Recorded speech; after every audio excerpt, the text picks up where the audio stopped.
Como você já deve saber, meu nome é Gabriel Gonçalves e eu vou falar rápido porque eu não quero que esse anúncio passe de 1 minuto.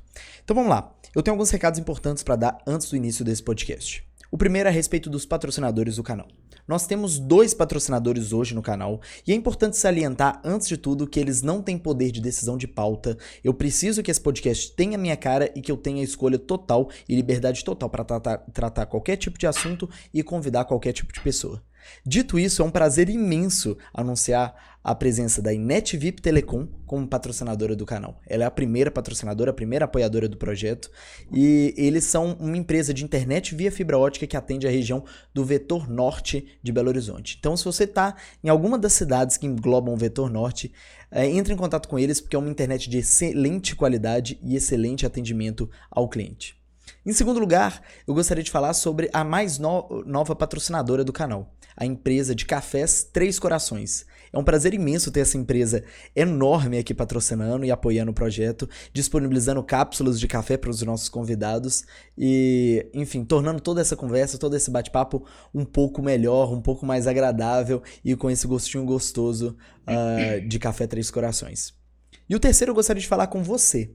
Caso você tenha o interesse de apoiar esse projeto, caso você esteja acompanhando os podcasts, esteja recebendo valor nesse projeto que é um projeto tão gostoso de gravar, eu gostaria que você entrasse no site gabrielgoncalves.com/contribua. Então, Gabriel Goncalves, em vez de Gonçalves, com C cedilha, é com C normal, .com/contribua. Lá você consegue apoiar e doar para manter esse projeto rolando. Muito obrigado.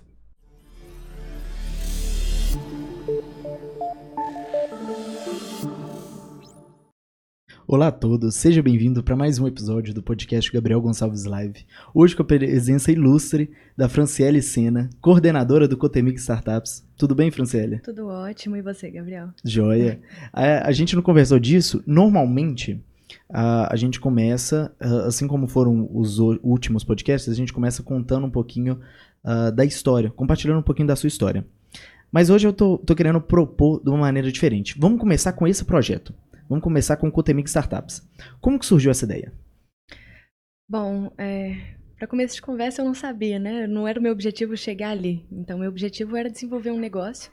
Então, eu estava naquele meio, quero ter uma startup, eu tinha uma ideia. Essa ideia surgiu, inclusive, dentro de uma das matérias de empreendedorismo da faculdade Cotemig. Então, lá, na presença do meu professor, o Ayala, ele motivou a gente a ter ideias, né? Ter ideias e resolver durante a disciplina o problema e, de fato, desenvolver uma solução. E aí eu achei que a minha ideia era muito boa, inclusive, e falei, pô, vamos levar isso adiante, né? E aí foi quando eu comecei a me situar em Belo Horizonte, saber sobre o que havia sobre empreendedorismo, sobre inovação, o que tinha no mercado que poderia me ajudar a tirar essa ideia do papel. Eu não tinha equipe, eu não tinha nada, não sabia nem por onde começar. E foi aí que eu comecei a perceber que Belo Horizonte, né, Minas Gerais, tinha um cenário muito amplo para ajudar empreendedores. Então, haviam diversos programas de pré-aceleração, de aceleração, diversas ações e eventos para desenvolver negócios, uma comunidade muito forte, unida e colaborativa acima de tudo.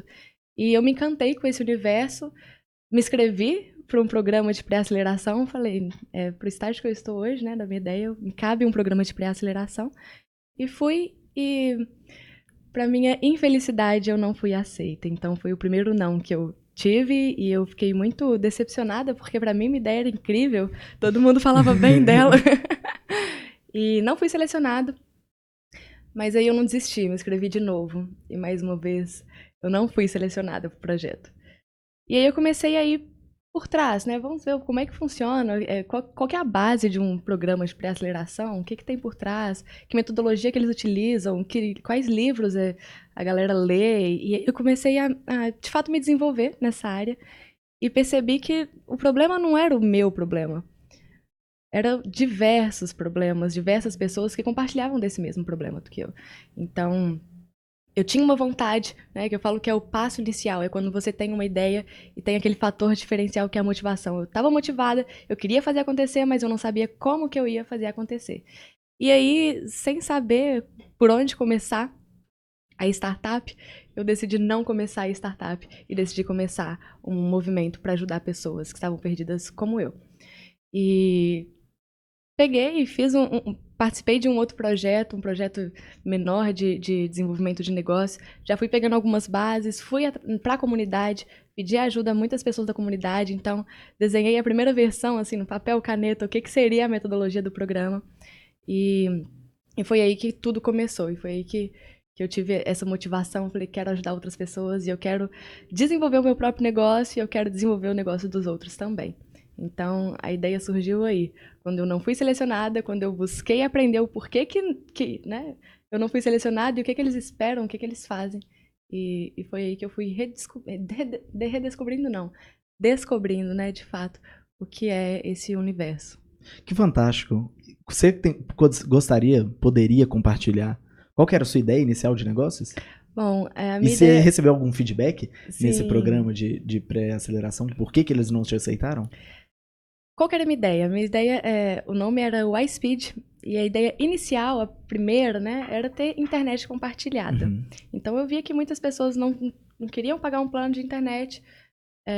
Às vezes tinha o plano, mas em determinadas regiões não tinha cobertura.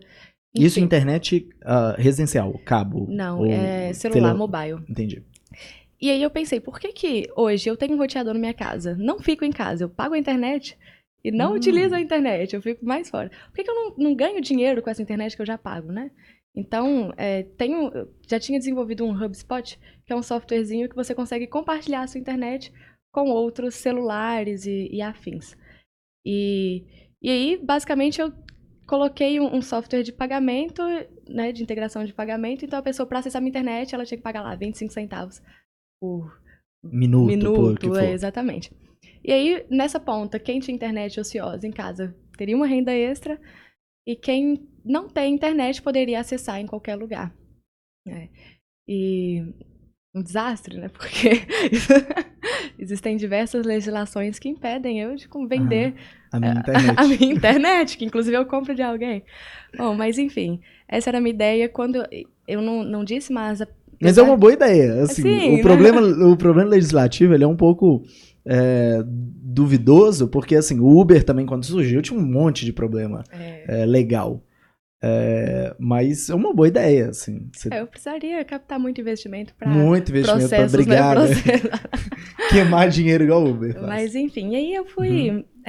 depois da segunda tentativa, eu comecei o Cotemig Startups, e aí eu já comecei a me envolver e ver como é que funcionava, adaptei um pouquinho a ideia, me inscrevi de novo e entrei pro programa de pré-aceleração que eu tanto queria. Entrei e lá eles me ajudaram a invalidar a minha ideia.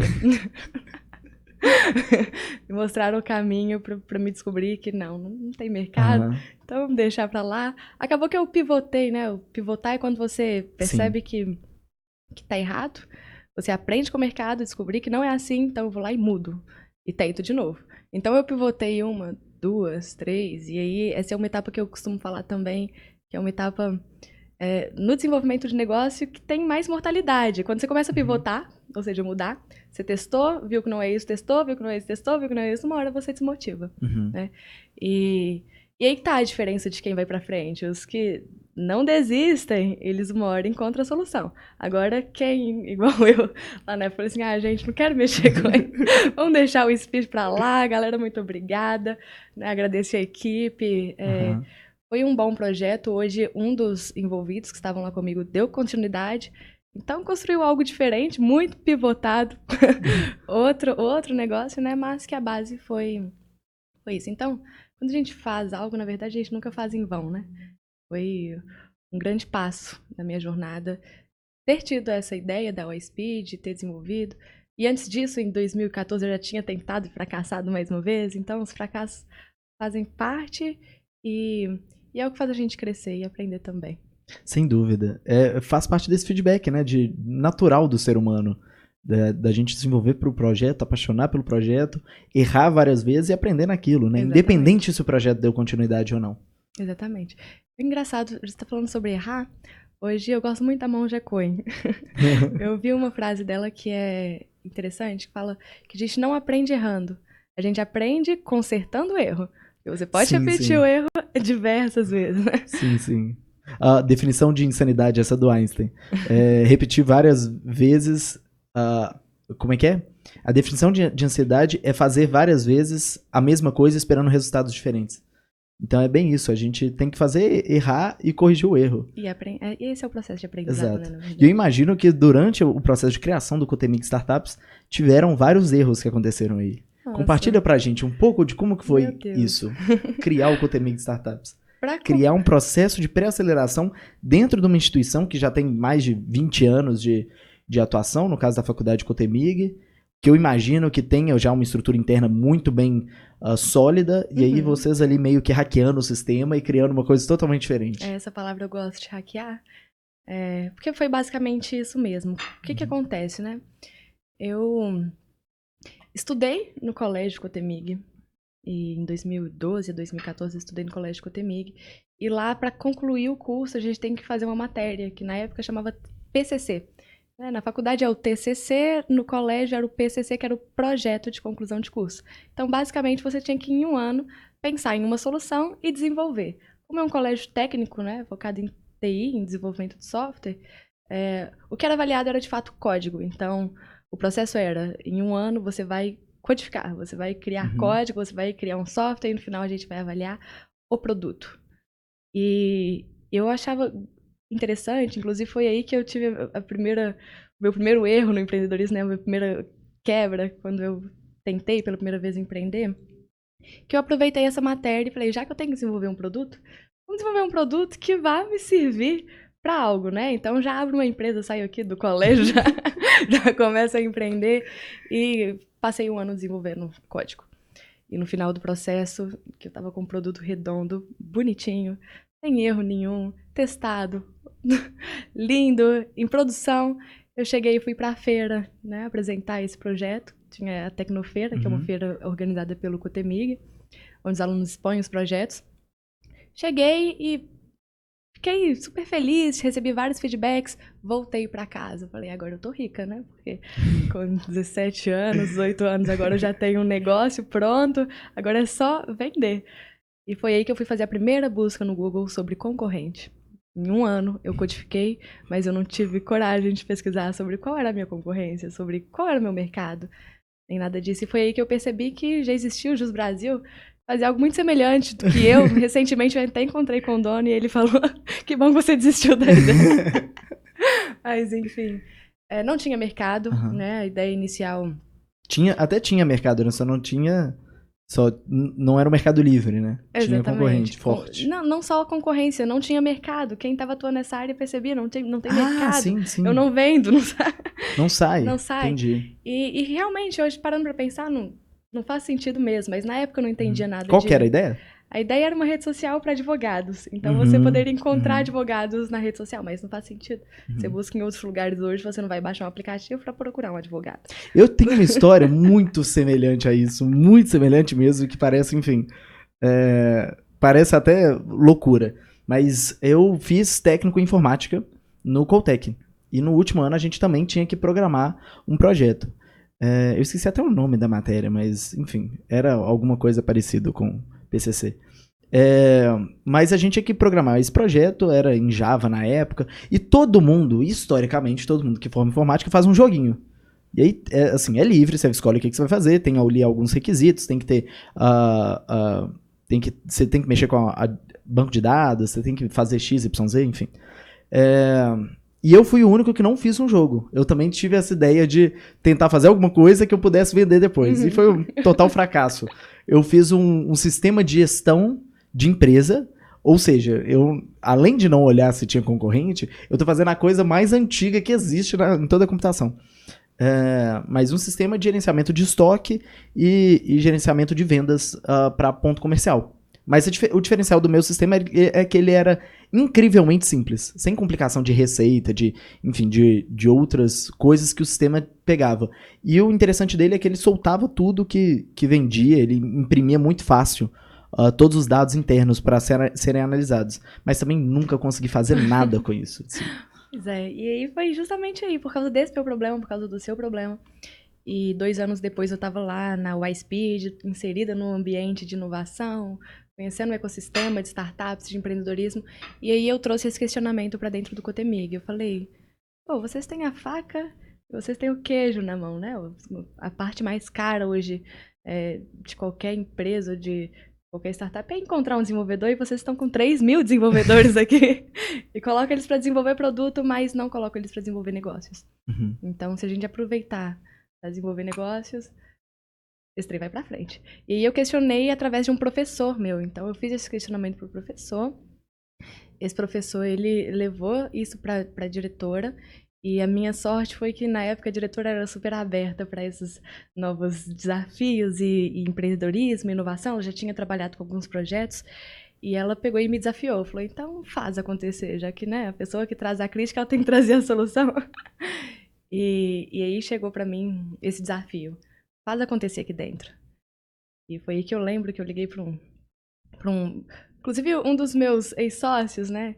Liguei e falei assim, cara, a gente tem que desenvolver um negócio hoje, mas 9 horas da noite, vamos encontrar, a gente precisa, porque segunda-feira eu tenho que levar as coisas. E aí, eu já saí de casa, eu já fui, peguei, encontrei com ele, a gente começou a rabiscar papel e fazer projeto. Cheguei com papel lá e falei assim, não, papel não. Faz um documento aí certinho, envia por e-mail todo o projeto. E aí, né, nossa geração não é acostumada tanto com esses processos, né? Mas aí eu desenhei o projeto e uma coisa que eu descobri não tem que perder tempo planejando muito, não. Tem que perder tempo fazendo, exatamente. Porque eu passei ali um bom tempo planejando e na hora que eu comecei a fazer a primeira edição do Cotemix Startup, sem noção nenhuma do que estava fazendo, eu peguei o planejamento, rasguei, muito obrigada, bom, agora tô mergulhada no caos, essa era a minha sensação no momento. Tudo que eu planejei acontece exatamente diferente do que eu esperava. Então o planejamento ele serve depois, né? Depois que você teve a primeira experiência, eu vi como é que funcionava, aí sim eu posso me norteando. Isso é o que a gente estava falando da Monja Cohen, enfim, desse processo de erro e aprendizado. Exatamente isso. Todo mundo, o primeiro planejamento vai ser uma merda pra qualquer coisa que você for fazer, porque você não tem ideia do que você está fazendo. E aí o importante de você fazer a primeira vez é que você vai errar 20 vezes. Aí você vai construir um novo planejamento.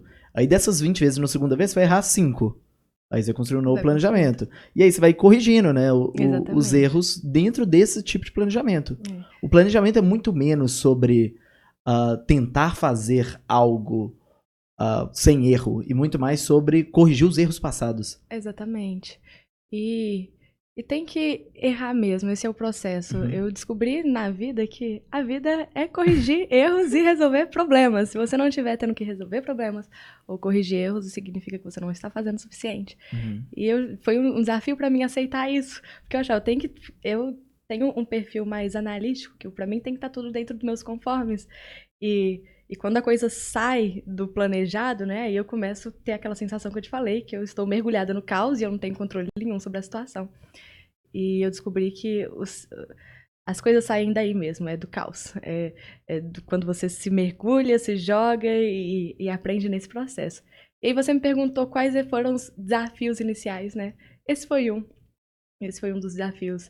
Como eu sou uma pessoa muito analítica, meu planejamento todo foi inutilizado, tudo que eu esperava que fosse foi o oposto. Eu tive que rebolar, né, diante da situação. Palestrante faltava, startup vem perguntar coisa e eu não sabia de tudo. E a metodologia, óbvio, não era a melhor que tinha. A gente está adaptando, né? Então, todos esses desafios e lidar com a incerteza foi inicialmente o primeiro, né? O primeiro desafio, o primeiro problema que eu tive no Cotemix Startups. O segundo foi, que é um dos problemas da maioria, encontrar uma equipe. Né? Ninguém faz nada sozinho. Então, teve um momento que eu me vi lá e na hora que o Cotemig pegou e falou o seguinte, gostei do planejamento, gostei, então vai rodar. Eu fiquei tão feliz, todo mundo me abraçou na sala e, vai rodar. E eu, vai rodar como? Eu vou fazer rodar? E aí foi nesse momento que eu saí na faculdade assim, olhando e procurando as pessoas e contei e cheguei numa amiga de uma conhecida e inclusive o Eugênio, né, que fez um podcast aqui com você também, ele estava lá e ele, escutando de longe, topou a ideia e hoje é uma das únicas pessoas que ficaram 2 anos depois, né, a gente teve algumas trocas aí, muitas pessoas cresceram, abriram suas próprias startups depois desse processo. Consegui vencer esse desafio, encontrei uma equipe, e aí o terceiro desafio foi, como é que eu me torno líder dessa equipe, né? Como é que eu vou gerir essa equipe? E aí, essa, e aí eu tenho 1 milhão de coisas, de erros que eu cometi pra falar. E eu acho que tá aí. Um dos maiores desafios hoje que ainda estou desenvolvendo é de liderar. É de centralizar, de ensinar e de dar autonomia, de criar uma cultura de autonomia, uma cultura que não dependa de mim, sabe? Uhum. Que não depende do Eugênio, que não depende de outros coordenadores, hoje quem tá mais. É porque eu acho que uma tendência nossa da área de tecnologia é pensar até no ato de gestão de pessoas como processos amarradinhos, assim como a programação é. Mas é algo muito mais abstrato, muito mais relacionado a humanas, né? Exatamente. Não é algo exato. Você não sabe como é que uma pessoa vai reagir da forma que você vai Pois falar é, sobre X, Y, Z. E isso complica, né? complica. É exatamente isso, porque quando eu recebi, na segunda edição, recebi o questionamento, olha, você precisa aprender a gerir essa equipe, você tem 10 pessoas abaixo de você, você precisa gerir. Eu peguei e falei assim, ótimo, né? Eu vou sentar e vou planejar isso aí. E escrevi o que cada um ia fazer. E quando eu parei para perceber, eu estava fazendo o trabalho do outro. Vou te dar um exemplo. Tem um cargo no Cotemig Startups, que é o cargo da comunicação interna, que é a pessoa que vai ficar se comunicando com as startups que estão participando. Uhum.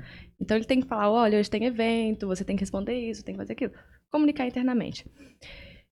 E eu estava escrevendo os textos que ele ia mandar para essa pessoa. Olá, bom dia, hoje é dia tal, botava a data e colocava lá no Trello, né? Você vai pegar esse texto, copiar e colar aqui. Ou seja, tirando completamente a autonomia do cara, né? De se comunicar como... E do processo de criação, né? Exatamente.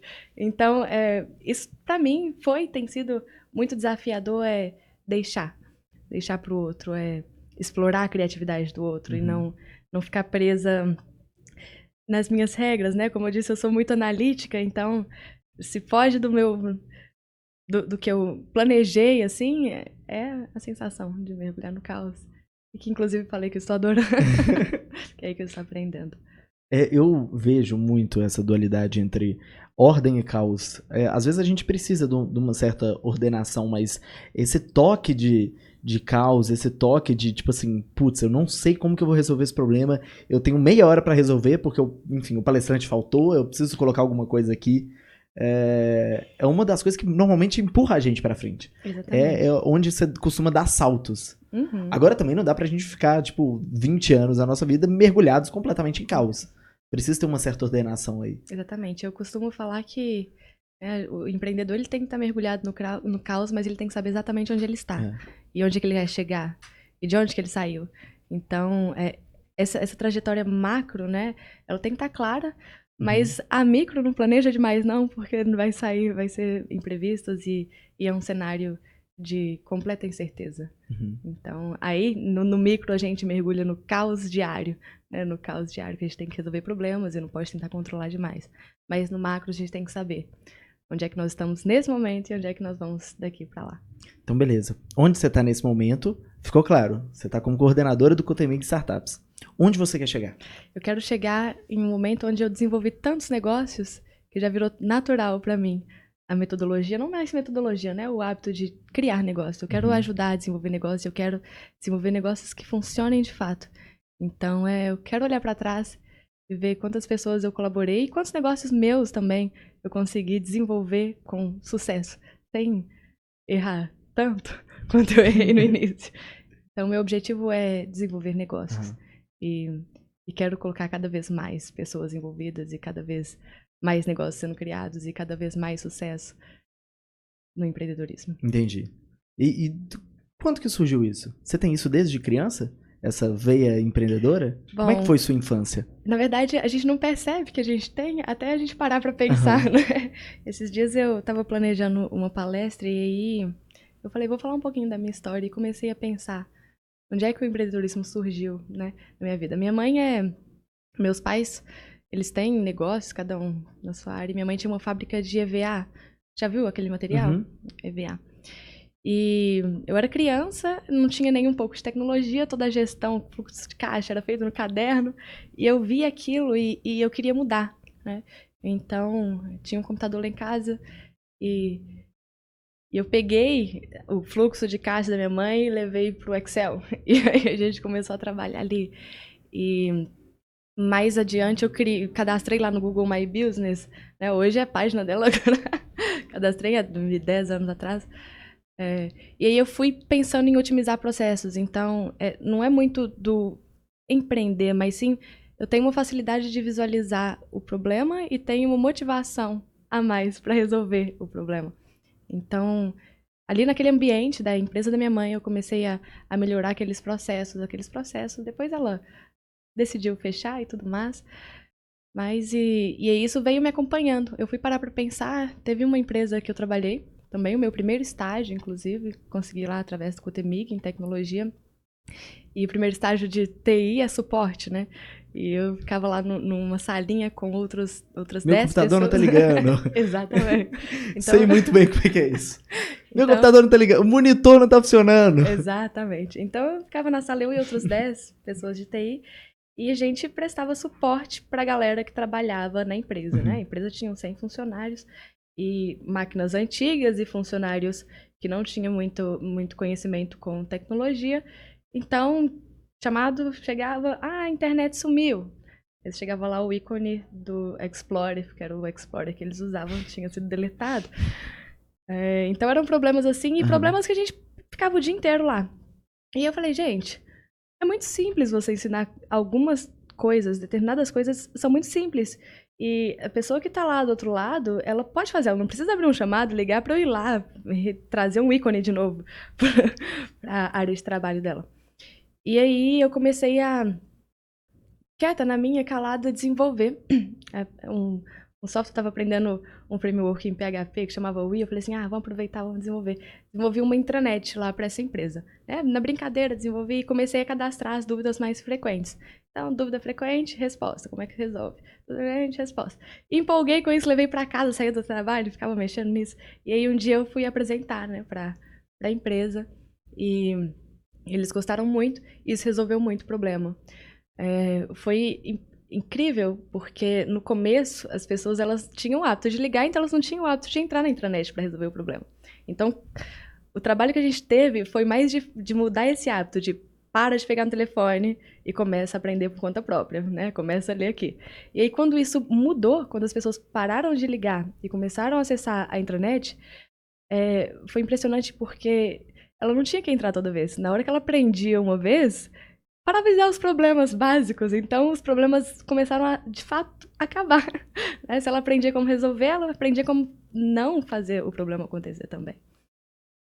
E acaba que o setor lá, né, de suporte, foi ficando ocioso, as pessoas não tinham mais trabalho. Acabou que eu saí da empresa também, e hoje eu sei que tem 2 pessoas nesse setor que tinha 10. Exatamente. Que loucura. Então... E outra coisa, parabéns pela... Não sei se você chegou a perceber isso. Você chegou a perceber que você estava basicamente desenvolvendo uma coisa que iria te substituir na empresa? Ou isso aí foi só consequência? Agora que você tá falando que eu pensei, né, gente? Mas realmente, de fato. Mas é fantástico porque você, aumenta a produtividade da empresa lá pra cima. Então... Eles deviam ter comprado esse software de você.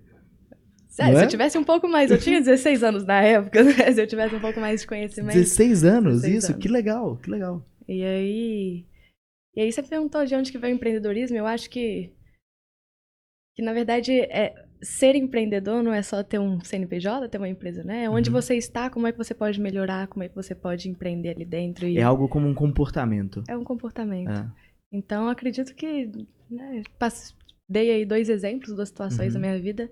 Mas a gente vai fazendo isso em relacionamento, a gente vai fazendo isso na nossa vida pessoal, a gente vai fazendo isso nos lugares onde a gente trabalha, nas nossas amizades. Empreender tá na vida. E outra coisa, uma das partes fascinantes que eu vejo nos empreendedores é o ato do olhar. É algo como uma atenção constante. Acho que essa é um grande diferencial de pessoas que têm esse comportamento empreendedor e pessoas que não têm e às vezes querem desenvolver ou, enfim, talvez não querem. Mas é algo como um olhar atento constante a possíveis problemas que podem ser resolvidos. Aí às vezes você vai, igual eu tava conversando com o Eugênio antes, né, o podcast que a gente acabou de gravar antes, conversando com ele sobre isso, sobre o fato de que, às vezes, a gente tá num restaurante e começa a observar o que pode ser melhorado ali. Você tava lá na empresa da sua mãe e você observava, olha, o que eu posso melhorar aqui? Olhava com olhar atento, olha, esse processo aqui pode ser melhorado. Ó, isso daqui eu tô no setor de TI da empresa e a gente consegue fazer uma intranet para resolver esse tipo de problema. E, enfim, esse olhar atento eu acho que é um grande diferencial do empreendedor. Eu concordo, eu costumo falar que existem dois tipos de pessoas, né? As pessoas que elas trabalham por resultado e as pessoas que elas trabalham por aprendizado. Geralmente o empreendedor ele tem o perfil trabalha por aprendizado, porque é o olhar atento, é o olhar de turista, né? Aquele cara que chega num cenário e ele sabe que ele pode aprender com qualquer coisa ali. Então ele tem que estar atento a todos os detalhes e cada passo que ele dá, abre-se um universo, né, que ele não conhecia, e desse universo, N possibilidades de aprendizado. Então, concordo com você, existem o olhar empreendedor, né, que é o olhar curioso, que é o olhar que não inquieto, o olhar que não está satisfeito ali com a situação, ou se está satisfeito, pode melhorar um pouquinho mais ainda, né? Exato. Mas só isso também não basta, né? Só ter o olhar curioso, só ter a vontade de mudar. É o primeiro passo, mais ou menos. É o primeiro passo. E o maior passo talvez seja a vontade. A motivação é você pegar e sair do lugar, dar o passo. Então, às vezes a gente percebe que tem algo errado, mas não tem vontade, né, de fazer diferente, mudar. E às vezes a pessoa tem vontade, ela só não tem a disposição de dar o primeiro passo. E esse aí é o trajeto. Uma questão que eu, enfim, tô achando fascinante da nossa conversa é o fato de que você está na área de tecnologia, você é estudante de sistema de informação na faculdade Cotemig, fez o técnico em informática no Cotemig, e aí eu queria saber, porque no Brasil a gente já tem um mercado de tecnologia, no caso de programadores disponíveis, que já é extremamente escasso, a maioria das pessoas está buscando programadores para contratar, e está tendo dificuldade para contratar programadores, às vezes de linguagens específicas, enfim. Sendo que para todo outro mercado a gente está tendo um desemprego, ou seja, um excesso de mão de obra. Na área de programação falta. É um mercado que é, na maioria das vezes, ocupado por homens. Pelo menos na minha sala, lá no Coltec, tinha 3 mulheres. Numa sala inteira. Então, assim, de 30 pessoas tinha 3. Como que é a sua relação sendo mulher na área de tecnologia? Bom, de fato, isso ainda é um cenário atual. Na minha sala, eu tava pensando aqui quantas, mas acredito que seja umas 4, assim, no máximo, acho que nem isso, de mulher, e muitos homens. Ainda é um mercado muito masculino, mas eu percebo que a mulher, ela faz a diferença na TI, porque ela tem um olhar diferente, ela tem uma gestão diferente, ela tem uma comunicação diferente, a maior parte das mulheres na tecnologia. Então elas também têm o seu lugar, né? Não estou sendo desvalorizada no meio da TI. Não acredito que as mulheres sejam desvalorizadas no meio da TI. Inclusive, acredito que elas sejam mais valorizadas ainda. Não é um cenário antigo, é um cenário mais atual. Hoje as pessoas estão se conscientizando mais e as empresas dando preferência, até algumas, para mulher. Mas acredito que hoje a gente está num caminho onde ser mulher na tecnologia é uma coisa boa, né? Sim. E que eu vejo que é um diferencial, inclusive, né? Muitas empresas optam por ser mulher. Mas temos muito a melhorar ainda. Inclusive, o porquê que as mulheres não se envolvem na tecnologia, que é o questionamento que eu faço e eu não consigo entender. Né? Às vezes medo, às vezes porque a maioria é homem, a maior parte é homem, aí vai seguindo esse fluxo, não consigo entender o porquê. Porque mercado tem, oportunidade tem. Isso também é uma coisa que eu não consigo entender, porque de todas as 3 mulheres que eram na minha sala do ensino médio faziam técnico em informática, nenhuma delas seguiu na área de tecnologia. Apenas uma seguiu na área de exatas. Uma foi para humanas e outra foi para medicina.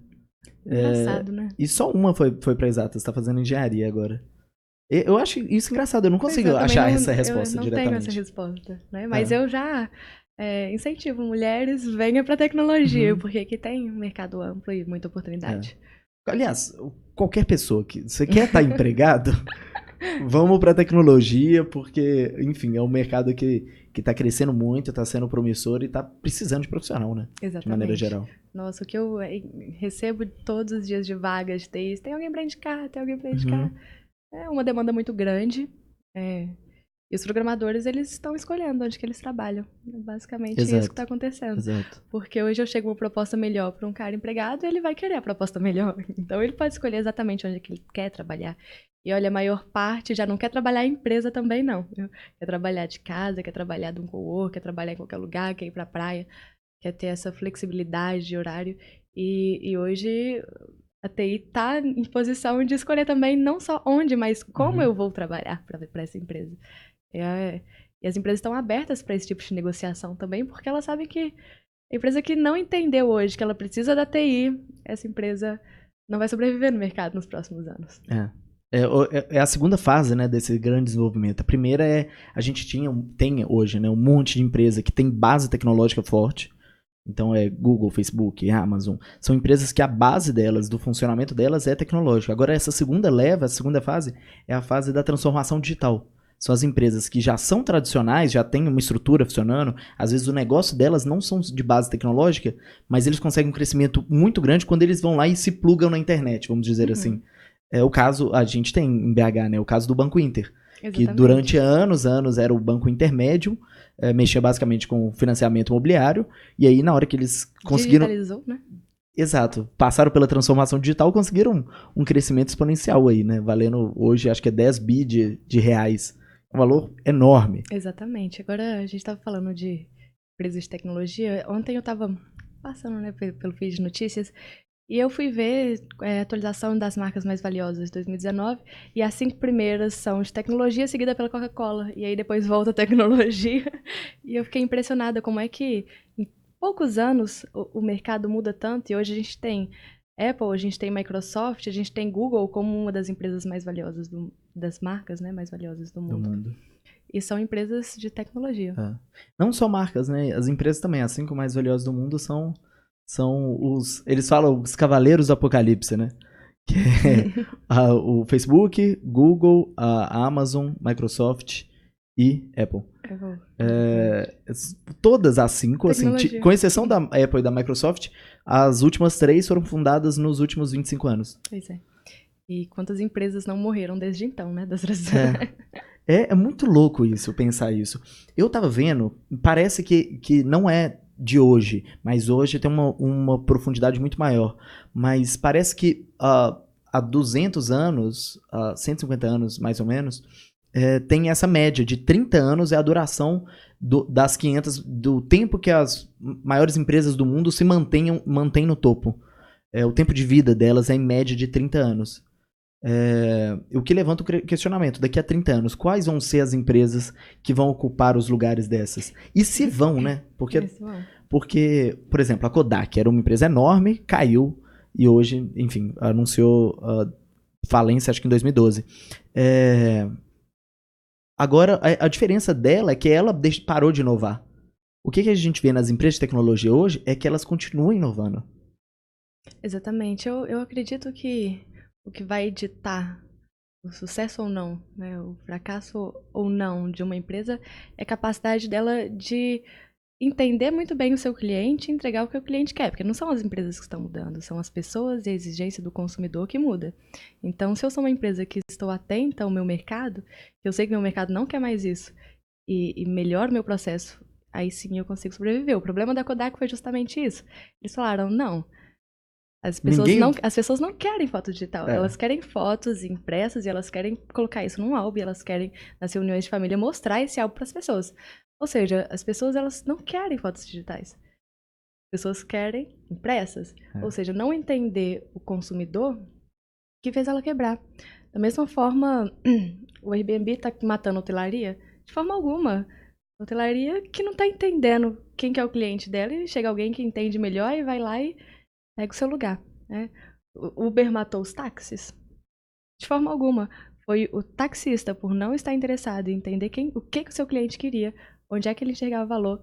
Isso sim trouxe a destruição, né? A queda, né? A queda, né?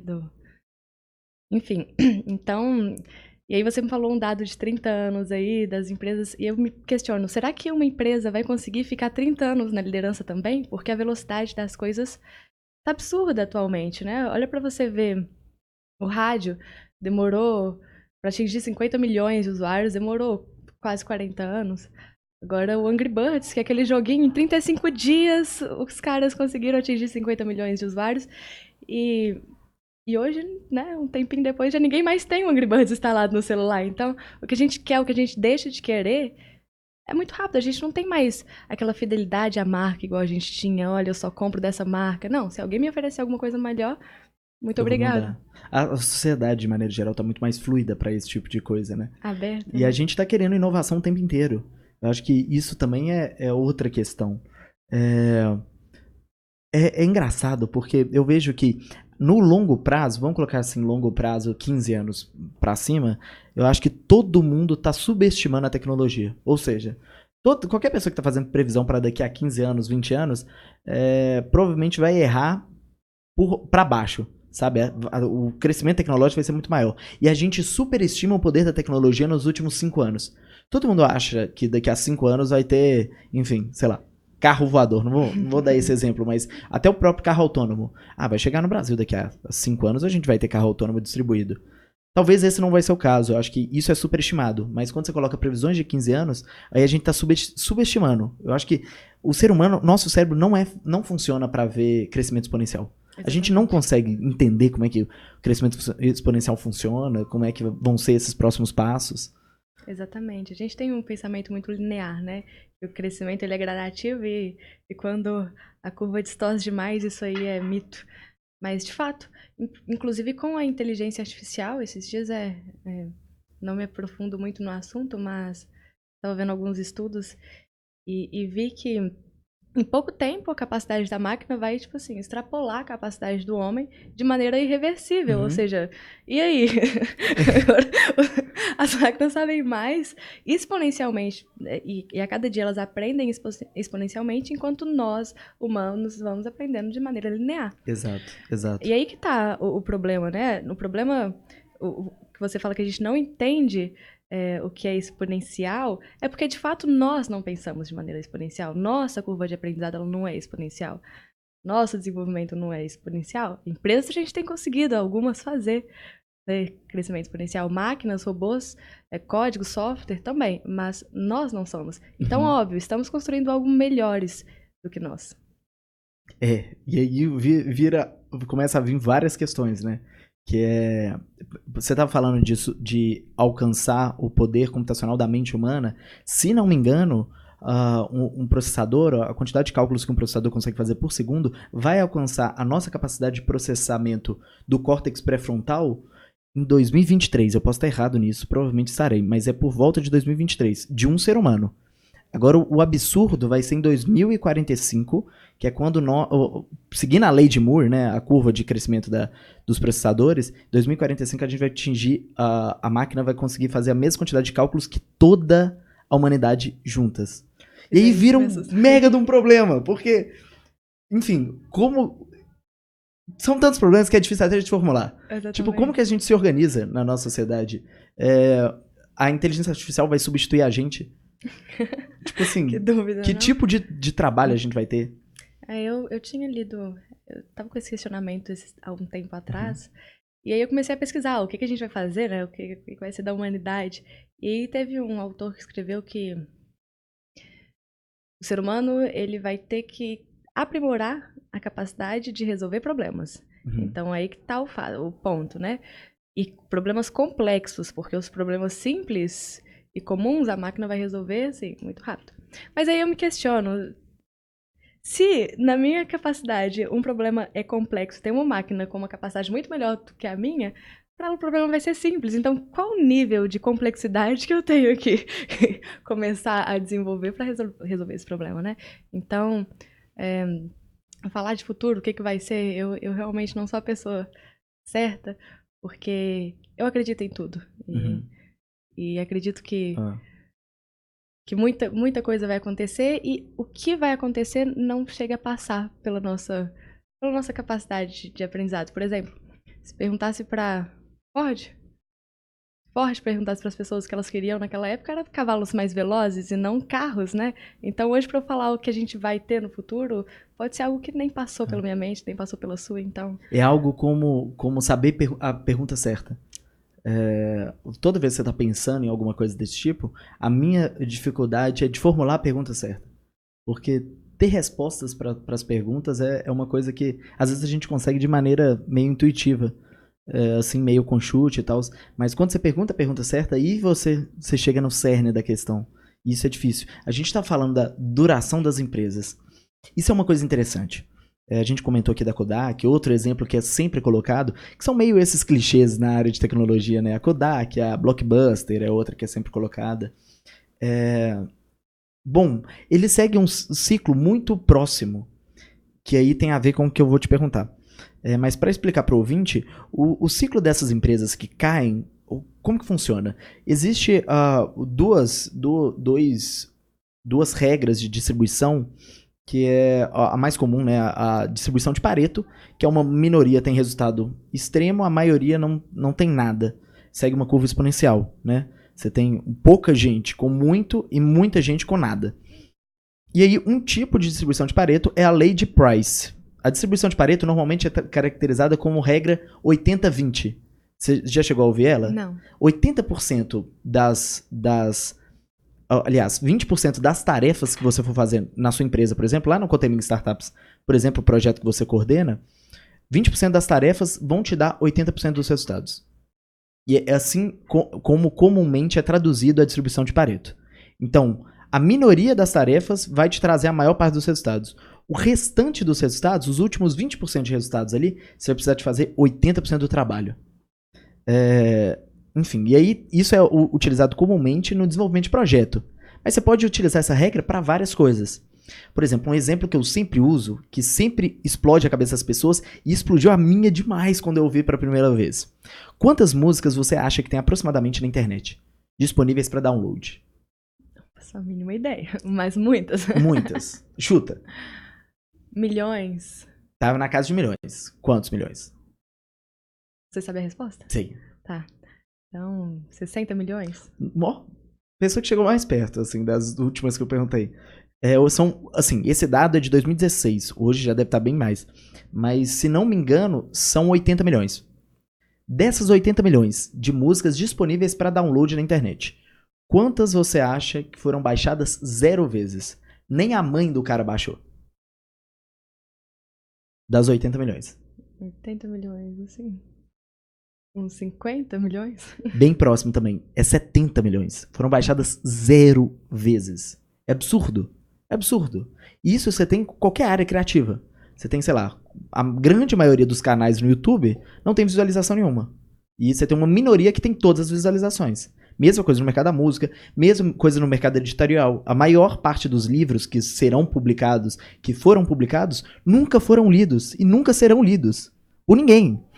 E aí você vai ter uma menor parte que vai ser lido ali algumas poucas vezes, e você vai ter uma minoria que vai ser lido por todo mundo. Isso é a distribuição de Pareto. Uma maioria não tem nada e uma minoria tem muito. Para a lei de Price, isso segue uma raiz quadrada. Então, por exemplo, a raiz da quantidade de... Isso é uma regra para gestão também. A raiz da quantidade de funcionários que você tem numa empresa faz 50% do trabalho. Então, por exemplo, se você tem uma empresa com 10 funcionários, aí em torno de 3 vão fazer 50% do trabalho. Se você tem uma empresa com 100 funcionários, 10 farão metade do trabalho. Se você tem uma empresa com 10 mil funcionários, 100 vai fazer metade do trabalho.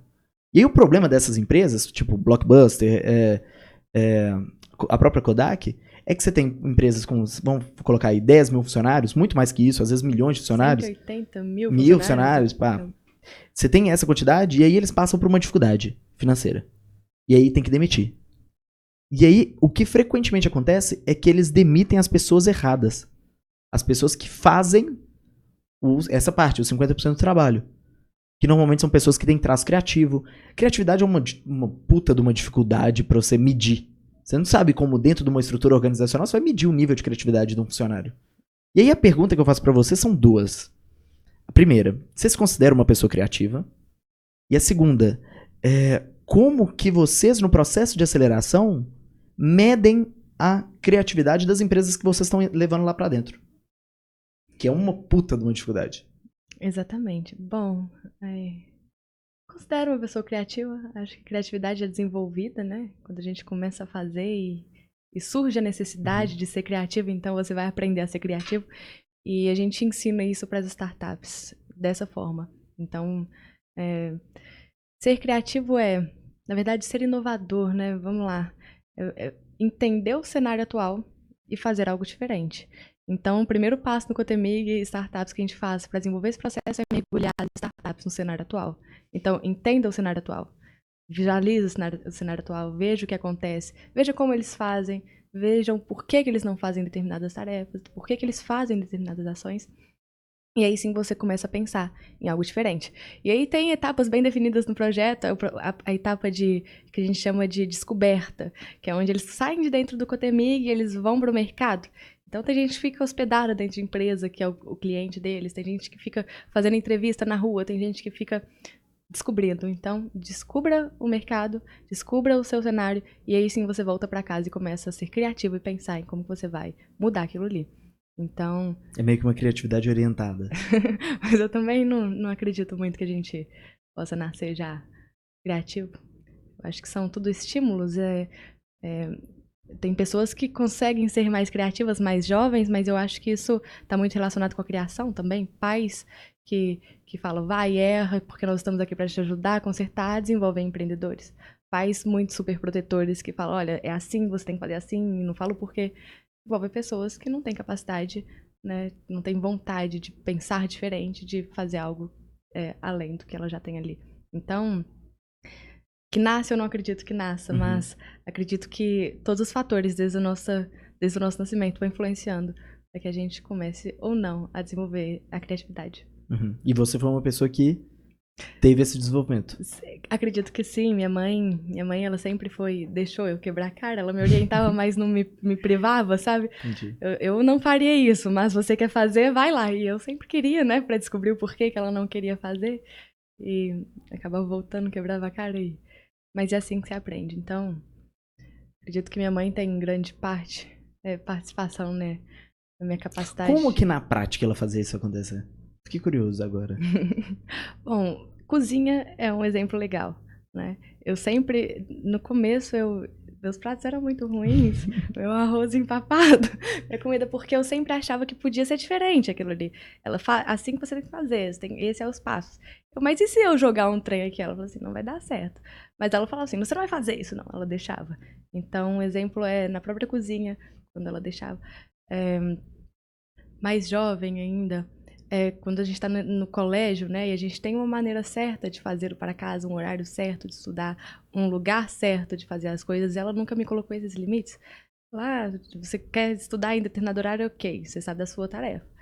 Você quer fazer desse jeito, ok, você sabe da sua responsabilidade. O que sempre me pesava era a minha responsabilidade. Agora, a maneira como eu fazia para alcançar o resultado, ela sempre deixou muito aberto. Fantástico. Então, a liberdade é meio que o segredo pra isso? A liberdade... Liberdade pra você, com a criança, no caso. Liberdade com orientação. Eu acho que a liberdade em excesso é indiferença. Mas quando você orienta e dá liberdade pra pessoa descobrir, né, é mais um processo de conselho. Eu acho que pais está muito mais relacionado com conselho, orientação, do que com eu fiz, tá errado, então você tem que saber já que tá errado. Poupe seu tempo. Não poupe o tempo, vai lá e erra mesmo, deixa errar, deixa quebrar a cara. Interessante. Você me parece uma pessoa, eu concordo com você, acho que na nossa conversa você já demonstrou várias vezes que você tem esse traço de criatividade forte. E a gente começou a conversa falando desse traço de criatividade se manifestando no empreendedorismo. No seu desejo de abrir empresa, de ir lá, errar e fazer acontecer.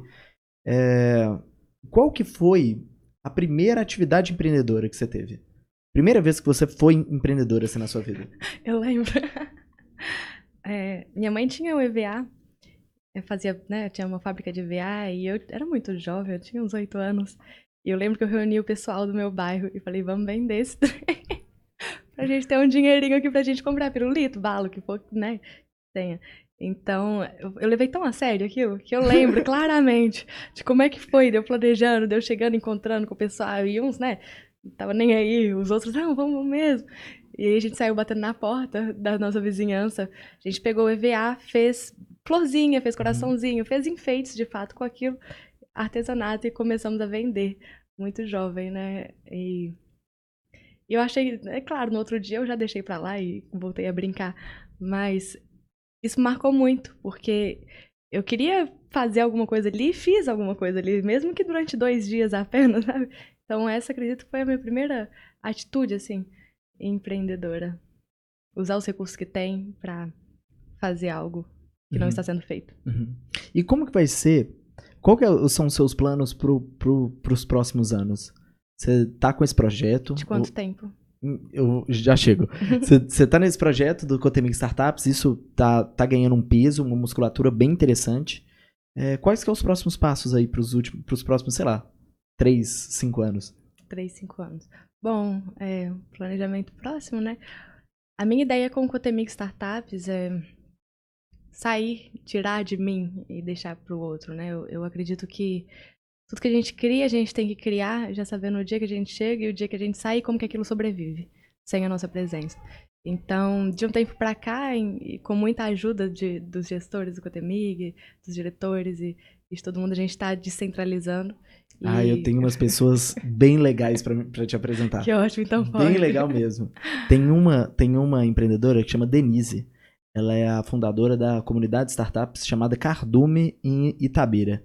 E, assim, fenomenal.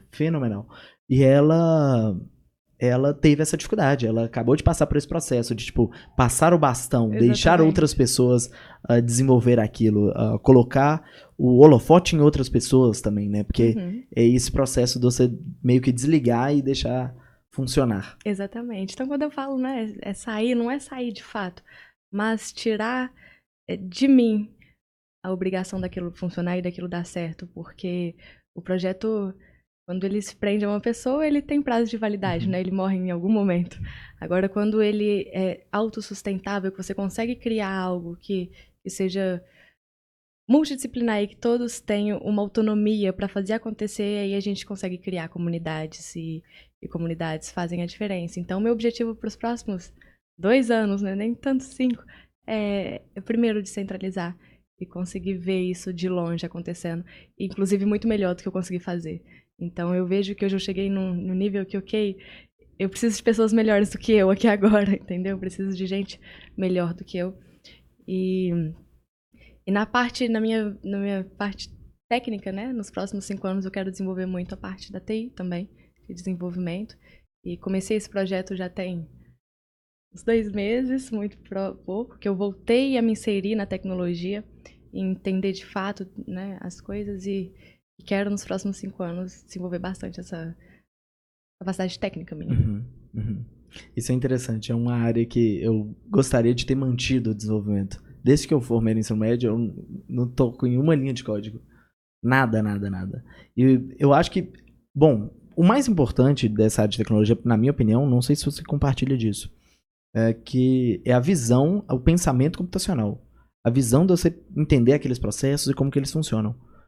Agora a parte técnica, assim, de hard code, de você saber programar mesmo e, assim, tá ligado com as últimas tendências, enfim. Isso é uma coisa que eu perdi total e eu acho isso muito legal. Eu sentia que eu tava perdendo também, e aí por isso dessa decisão agora.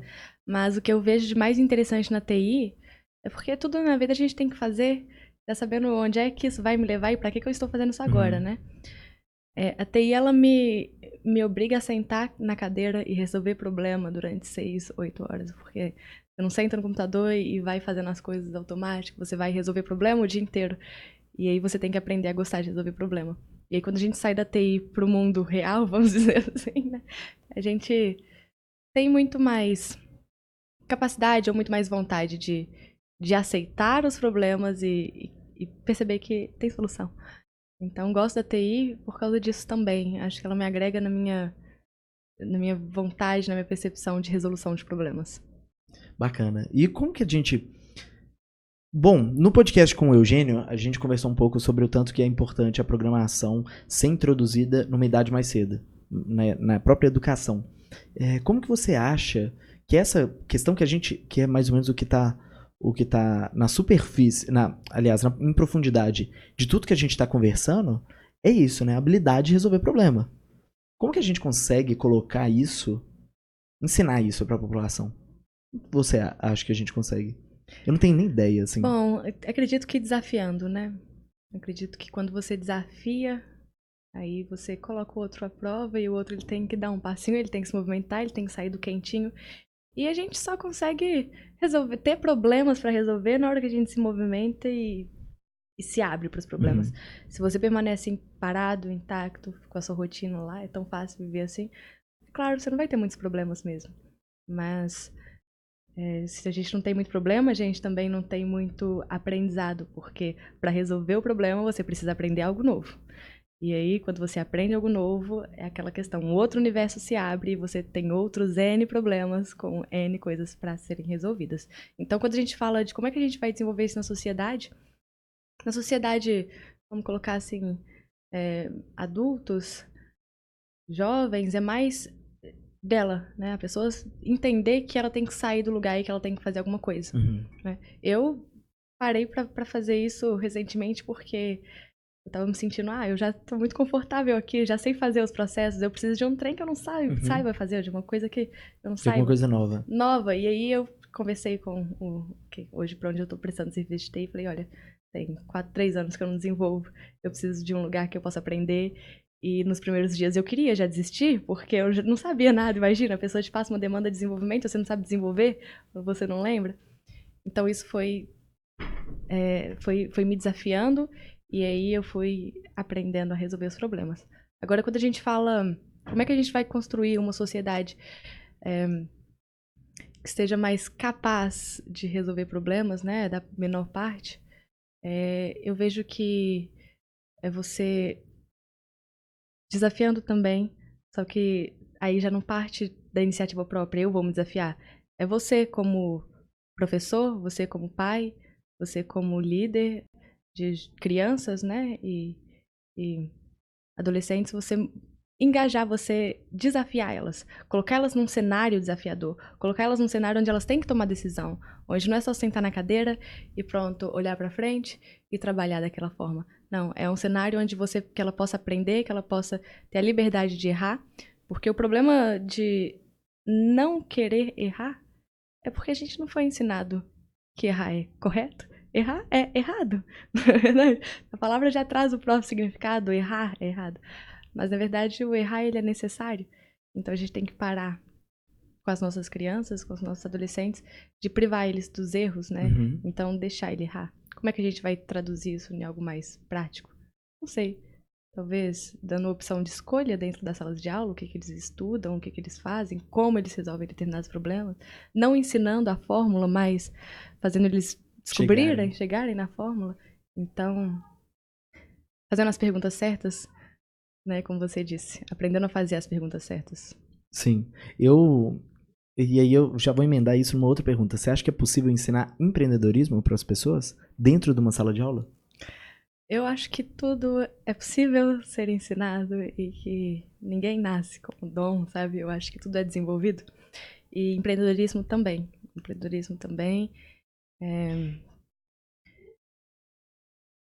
E muito mais com a vivência. Eu acho que empreendedorismo não se aplica à teoria, né? É quando você vive, mostra na sua cultura como é que a cultura ali da empresa, a cultura ali do cenário empreende e dá liberdade para você ser criativo e para você dar a sua opinião. E aí você começa a formar empreendedores também. Então... Eu não sei se eu cheguei a comentar, nem nesse podcast, desculpa, gente. Mas eu sou professor de empreendedorismo numa escola de ensino médio aqui da cidade. E o que eu busco o tempo inteiro fazer é exatamente a sua resposta. Como que você ensina essas duas coisas, empreendedorismo e a capacidade de resolução de problemas de uma pessoa, que é muito difícil de você distinguir uma coisa da outra. O ato empreendedor já é uma capacidade de resolver problema aplicada. A resposta que eu tenho é bem semelhante. Na prática, o que eu vejo é que ensinar empreendedorismo diretamente, eu acho que é impossível. O que você tem que dar é um ambiente onde as pessoas possam empreender. Exatamente. Então, assim, eu vejo que empreendedorismo não pode ser ensinado para todo mundo, mas pode ser aprendido por todo mundo. Então isso aí você reverte a curva, sabe? Assim, para você aprender uma coisa, pressupõe interesse. Exatamente. E ensinar não, ensinar é uma coisa de cima para baixo. Então, o empreendedorismo pode ser, ao meu ver, aprendido por todo mundo, assim como a capacidade de resolução de problemas. E o que a gente precisa é de criar esse ambiente onde essas características, essas habilidades possam meio que surgir organicamente. Exatamente. E você falando isso já me trouxe que eu tenho Mix Startups em mente. Antes eu focava demais na metodologia, eu preciso criar um processo que vá funcionar para todo mundo e isso não existe, né? Eu descobri que a melhor coisa que eu poderia fazer era ter um ambiente ali dentro, onde não é a metodologia, mas o quanto eu permitia que o cara, né, que a equipe pudesse se desenvolver ali dentro e errar. Então, sair um pouco da metodologia, entrando mais em ambiente, percebi isso recentemente também. E a gente faz essa adaptação de cenário, né? Então a gente constrói, tem lá no Cotemig, a gente entendeu isso, então construímos um espaço de cowork, e aí lá a gente deixa o pessoal errar, traz mentores, fala para eles escutarem ou não, traz avaliadores, fala para eles levar em consideração ou não, e propõe esse ambiente onde eles podem crescer e desenvolver, e não só seguir o passo a passo, né, da metodologia. E eu acho que essa é realmente a única forma, porque o empreendedorismo tem muito a ver com agir na prática, né? Não tem como você ensinar empreendedorismo na sala de aula tradicional, colocar cadeira, todo mundo virado pro quadro e falando, o empreendedor faz isso, mas os meninos não estão fazendo nada, sabe? Exatamente. Você precisa dar esse ambiente. Eu acho que tem muito a ver com a sala de aula do futuro, a sala de aula que é necessária para o futuro. É uma sala de aula onde você vai trabalhar muito mais esse tipo de habilidade, esse tipo de maneira de você funcionar e muito menos conteúdo em si. Porque conteúdo a gente acha na internet. Exatamente. Bom, era exatamente esse ponto que eu ia falar. Conteúdo, hoje eu já vejo por mim mesma. Tem muita experiência que eu busco, que é mais uma experiência, o que eu vou aprender ali físico, de contato, de pessoas, de network. Porque o que eu quero aprender de conceito, de conteúdo, eu sento minha bunda no computador, fico ali 3, 4 horas e eu aprendo sozinha. Né? Então, não precisa mais daquele cenário que eu vou passar conteúdo teórico. A gente precisa de conteúdo prático, de vivência, de como é que faço, né? É aquela distorção de que você aprende na faculdade, que você vive no mercado, isso tem que acabar agora no cenário educacional. O que você vê no mercado, você tem que praticar dentro da universidade. Né? Então, E num mercado que muda tão rápido, a pergunta fica, como que a gente faz isso? o que a gente ensina, né? Fica a pergunta. Fica a pergunta. É difícil, né? Eu acho que tem muito mais a ver com atitudes e comportamentos. O que a gente precisa ensinar? Bom, eu sou muito grato pelo Coutec pelo seguinte, uma boa história para compartilhar. Eu tinha um professor chamado Humberto Honda, que ele era um professor ao mesmo tempo fantástico e péssimo. Ele é, assim, um dos melhores professores que eu já tive na minha vida. Mas ele não se esforçava em nada. Então, assim, ele falava que não gostava de dar aula, enfim, não se esforçava para passar o conteúdo. Mas por que eu falo que ele é um dos melhores professores que eu já tive? Porque eu entrei lá, não sabia nada de computador, não sabia ligar, desligar e boas. E ele falou assim, abre aí na página 23 e começa a fazer esse exercício tal, da apostila, que ele escreveu a apostila. E aí eu comecei a pegar lá e eu tive que aprender a fazer. E isso é uma das habilidades que eu tenho que eu sou mais grato de ter. A habilidade de eu aprender, sentar no computador e conseguir aprender sobre qualquer tema, qualquer hora. Isso pra mim é fenomenal. E eu acho que é uma coisa que cada vez mais vai ser necessário para os profissionais do futuro. Exatamente. Agora você acha que todo mundo tem a capacidade de aprender sozinho? Eu acho que todo mundo tem a capacidade de aprender sozinho, em níveis diferentes. E eu acho que, tipo assim, você vai acabar trabalhando esses níveis e conseguindo aumentar o seu grau de autodidata ou não. E você acha o quê? Bom, acabei de me fazer esse questionamento porque eu sempre bati na tecla, olha, uma hora a gente não vai precisar mais tanto de pessoas para passar conteúdo teórico, mas e aí você falou que é uma qualidade sua de aprender sozinho. Eu falei assim, é uma minha também, agora será que é de todo mundo? Mas acredito que não, acredito que de fato precisa de tem pessoas que precisam de outras pessoas para passar. E fica muito mais fácil. Eu aprendo muito mais fácil se tem uma outra pessoa para me ensinar. Muito mais fácil. Agora, eu consigo aprender sozinho. Se eu quiser. Eu acho que a maioria das pessoas, assim, é minha visão. Acho que a maioria das pessoas conseguiria, mas em níveis bem diferentes. Não sei se é porque eu comecei a aprender os trem sozinho cedo. Talvez é por isso. Requer um pouco de esforço, né? Mais esforço pra você aprender sozinho. O que você assim, qual que é uma história de algo que você aprendeu sozinha e teve, enfim, teve um bom resultado? Bom, sempre a área técnica, né?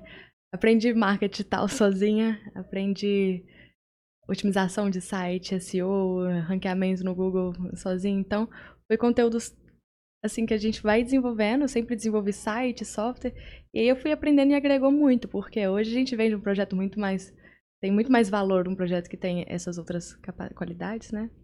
Esses outros serviços embutidos.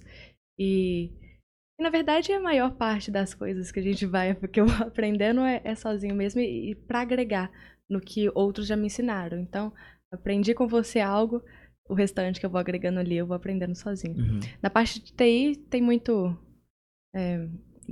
desses novos serviços, novas tecnologias, né, que a gente vai desenvolvendo. Eu tenho uma história interessante também, que é o seguinte. Na minha formação de técnico em informática, não tinha conteúdo de desenvolvimento web. Tinha um muito básico de desenvolvimento web. Eles focavam muito mais em desenvolvimento assim, de linguagem, de programação. E assim, a gente aprendia C, aprendia o básico de PHP e JavaScript. E pegava C++ e Java, com muito peso. Mas enfim, eu saí de lá, eu sabia montar um site HTML, colocar ali uns PHP pra fazer uns efeitinhos, uns JavaScript, pá. Mas então, aí eu tive o meu primeiro cliente na empresa, eu tava abrindo uma empresa de marketing digital. Aí meu primeiro cliente, eu cheguei, eu montei uma proposta, tudo bonitinho e tal, só ia apresentar. 18 anos, sabendo de nada que eu tava fazendo. Aí eu cheguei pro cliente e falei assim, olha, tem essas duas formas de você desenvolver o site. Você pode desenvolver ele com CMS, que é o WordPress, no caso que eu ia usar, ou você pode desenvolver ele em código HTML mesmo, e CSS. Você tem essas duas opções. E aí tem um preço para as duas. Eu coloquei um preço mais baixo para que eu sabia fazer. A que eu não sabia fazer, eu estava oferecendo para essa pessoa, e eu coloquei o preço lá no alto que eu falei assim, olha, se ela topar, isso aqui paga o meu tempo para mim conseguir aprender do zero o negócio. E para mim funcionou. Agora, você fez aquela pergunta. Eu não sei se funcionaria para a maioria das pessoas. Eu não sei se, enfim, se agora, eu tenho facilidade para isso, se é algo que... Mas eu não acho que é o tipo de coisa que você nasce, não.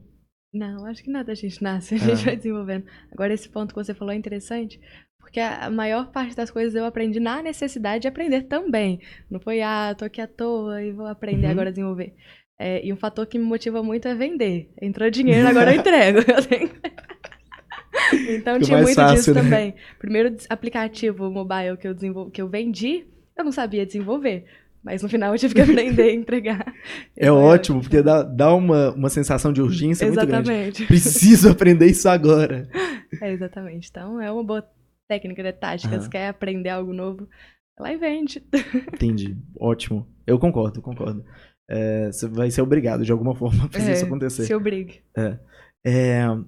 Bom, outra coisa também, nesse ato de ser autodidata, de você aprender uma coisa do zero, uma coisa que me dá uma certa dificuldade é o fato de que a gente às vezes precisa de mentores para fazer aquilo acontecer, para você, enfim, conseguir facilitar esse processo de aprendizagem. E eu acho que é esse o grande papel que não pode ser esquecido.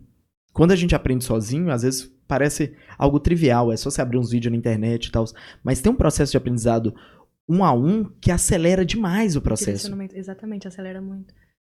Eu tive pessoas, assim, que foram meus mentores na vida.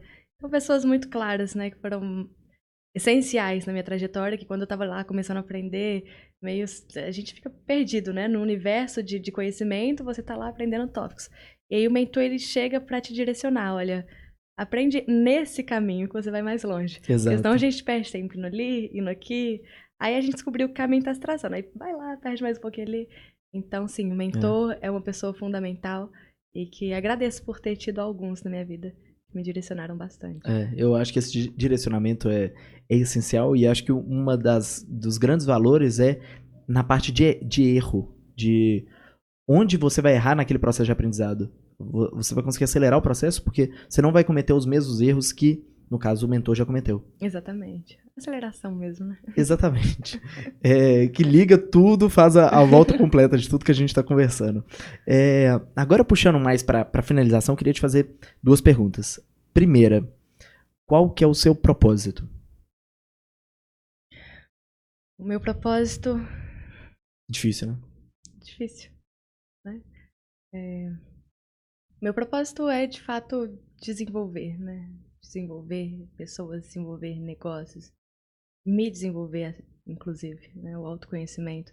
Então, acredito que todo mundo já nasce com propósito e você fazendo ou não alguma coisa, você vai cumprir o seu propósito aqui. E o meu propósito, acredito que seja evoluir. Evoluir quem está ao meu redor, evoluir as minhas habilidades, evoluir nos meus conhecimentos e não parar. Então, enquanto eu estiver fazendo isso, acredito que vou cumprir meu propósito e acredito que já estou cumprindo meu propósito. Fantástico. E qual que é o seu legado? O que você gostaria de deixar para as pessoas? O que eu quero deixar para as pessoas é o que todo mundo é capaz, né? Você é capaz e que eu sou capaz e que não tem muita diferença de cenário. O cenário, ele ajuda, mas ele não é o essencial, o fundamental ali. Então, o que eu quero deixar no final da minha jornada, o que eu quero ter deixado é que você pode pegar e você pode fazer a diferença e você é capaz de fazer a diferença onde você está. É só pegar e fazer. E com essa mensagem a gente termina o podcast. Muito obrigado, Fran. Eu que agradeço, Gabriel. Muito obrigado.